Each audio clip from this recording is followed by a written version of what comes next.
This is the refurbishment of the Union Chain Bridge in Berwick-upon-Tweed.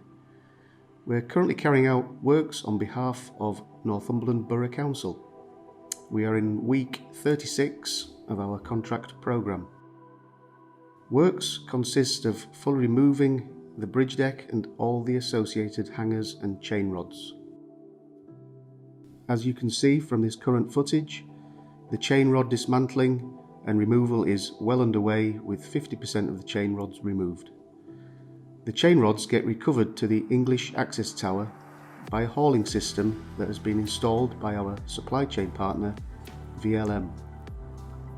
VLM are an international company based in the Alps who specialise in the installation of cable car systems. This system is very effective and allows for the simple removal of the historic chains on the bridge.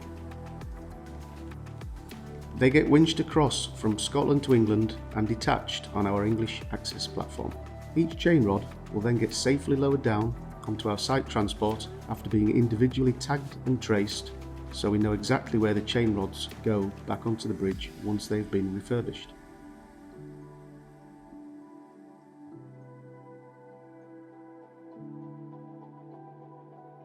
Once loaded onto our site transport, the chain rods and other components are taken up to our compound where we have commissioned a blasting and painting container system.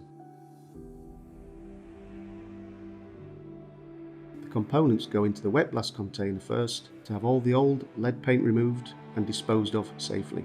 They are then inspected and transferred into the dry blast booth prior to being fully painted with a new 4-coat system which will extend the life of the bridge.